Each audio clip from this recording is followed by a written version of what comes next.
And we're back. Welcome. This is Morning Express. If you're just joining us, I'm Trix Ingado, and we're taking a look at what's making headlines in the papers this morning. We have a lot from politics to graft and, of course, some of the local news that has happened over the past 24 hours. With me in studios, Professor Alfred Omenya, governance expert. We have Alex Manyathi at our I&M studios. He's a public policy analyst, as well as Kasib Tandaza, who's a Matuga member of parliament and deputy party leader for the ANC party. He is coming to us live via Zoom from Kwale County. Thank you so much, gentlemen, for staying on with us. We were on the story of Uhuru's Pandora box remaining sealed, and we're told on the front page of the Standard this morning, President promised a response when he's back in the country, but of course he has kept mum since, and this has to do with his family being linked to companies and offshore accounts holding billions of Kenyan shillings. Now, Mr. Manyathi, what do you make of this? And also the list on the checkpoint section of the Standard, we have a list of promises that the president has apparently not delivered.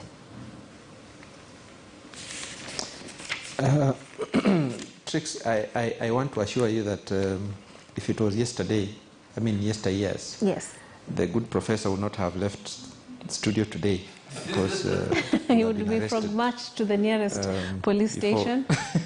Before getting to wherever he was going to. So thank goodness that we are in a different dispensation. Correct. And I only pray that Kenyans will not take us to another dispensation that will take us to the history that we are running away from, because that is also a possibility. Now, back to the question at hand. I want to say that there are many things that the president has actually spoken to, which he has never gotten to promise. I mean, has ever gotten to clarify after. I don't even want to focus on the list, but I want to focus on a few things that he said. For example, on this one, he said when he comes back, he's going to make a comprehensive statement on it. If you remember a while back about the Chinese having the title of the port of Mombasa. Right. And the president also had promised that he will give a comprehensive report about the same, and he kept quiet. I want to use these two examples to explain something. My assumption is that my good president usually speaks without facts. And when he retreats and he gets to know or to be told about what he was talking about, then it becomes impossible for him to come back and report, because what he thought it was is actually not what it is. That's my assumption. And that then gets me worried about several things. Number one, it gets me wondering, and I have been wondering loudly for some time now, whether my president is in charge of the country 100%. That's one. Number two is to whether my president then gets the actual information from the people who brief him, if they brief him after all.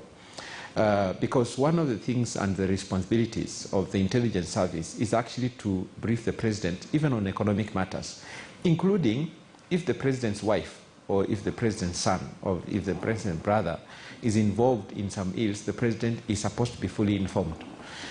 So you ask yourself then, is the president informed? Is he being informed? Or when he's informed, does he know what he's being told, or does he understand what he's being told?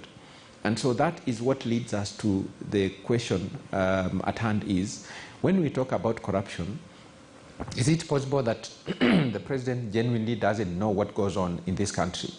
You see, those are very critical and pertinent questions to be asked, and can be extremely unfair for the office of the presidency, because then that casts doubts about whether we even know whether the presidency, which is supposed to have all the information concerning us, knows about the direction that we are taking.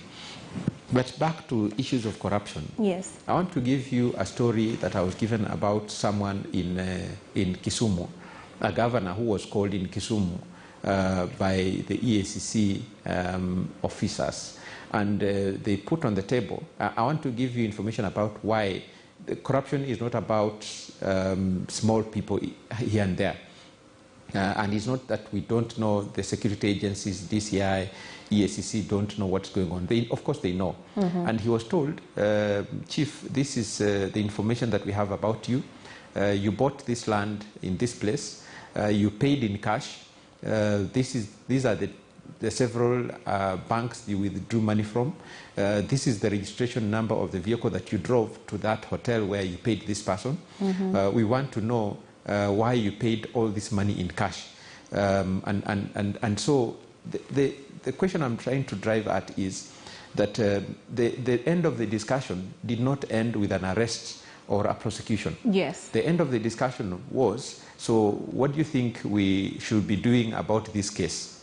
So the disaster that we have gotten ourselves in is the security agencies and EACC officers, especially at the county level, we decided not to devolve corruption, but we also devolved eating machineries that then have been benefiting from the information that they have about the corruption that goes on. And that is why fighting corruption in Kenya is not going to end today. And the only way to fix that, and the good thing about the only hope that we have is that tricks I can tell you for free. Right. Security agencies and guys who run offices like EACC, they are very obedient people. When they know that the top does not entertain and will not entertain that behavior, they will toe the line. Okay. I can tell you that, I can give you another example of all of us remember, I think it was in Gilgil, where an inspector of police went to court because he was saying he does not want to be removed from a toll station. Now, even the lowest IQ holder on earth would know that the only reason why a police officer will go to court to say they don't want to be removed from a toll station is because it's actually a toll station where they meet money from. Now, for a country to allow that nonsense to happen, for a country to allow such blatant behavior to continue happening, and then we get surprised that there's corruption in Kenya, to me sometimes I keep wondering whether the top understands what goes on in this country. That is a demonstration that people collect money and they share money with the top. Now, in terms of corruption, if it's a police service, the person on the road will always take almost 70% of what they collect to their bosses, who also forward to other bosses up. So the chain continues because the top is encouraging that to continue. The reason why a police officer can be rich is because they have been put in a station that then can allow them to make money. Now, for you to be posted in such a station, then you have to either be compliant or you need to have paid. You have to pay. How do we fix corruption when we know? And it's interesting that these things are not history. I mean, they're not things that people don't know in high places. They know. So it's just the refusal to take responsibility and kill this monster called corruption. And the challenge that, if you can allow me 1 minute, the challenge with not fighting corruption is one. And I will challenge the next president who comes in 2022 in September or whatever time they will be sworn in. They need to kill corruption from the one. Because what corruption does is that when people collect money, they start influencing society. When people collect money they do not deserve, they start influencing politics. Right. And when you start influencing society and politics, then they start influencing what their ideals are, and they start influencing the people that we put in office. And ultimately, that's how we start tilting the balance of economics. That's how we start tilting the balance of politics. And that's how we end up having this discussion this morning, because that is what corruption has done. Okay. Honorable Tandaza, would you like to round this up for us?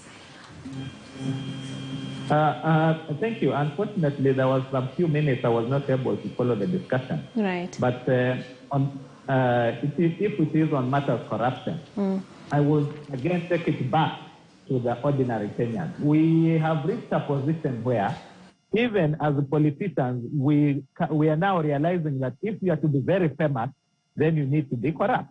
And why am I saying so? From that sad point of view, it has been a trend that if you are corrupt, and you are known to be corrupt at a mega scale, and you go for an elective position, then you win with a landslide. So it is like the Kenyans themselves now have reached a point where they celebrate corruption. And yet, as the other panelists have said, and it is common knowledge, it is hurting them more than the leaders themselves. The leaders are benefiting from corruption, but the general public, those at the bottom end, are celebrating those leaders. Even as we approach towards 2022, it is so saddening that there are some people who have pending cases within our legal system in court, but they have already decided that, well, I'm going to stand for a position back at home. And they're likely to win because that is the way we are viewing it. But going towards, again, 2022, it is upon, if the electorate decides to clean up this system now that they'll be given a chance to elect a new crop of leaders, then let them go for those clean people. But experience has again shown us that those who are known to be corrupt are the people again who are celebrating. They are the people again who are likely to go in. And with that kind of scenario, surely doing the same thing over and over again and expecting a different result can't happen. It won't happen. Thank you. It is upon the youth. If they want to change the narrative, it's upon the youth who are basically clean.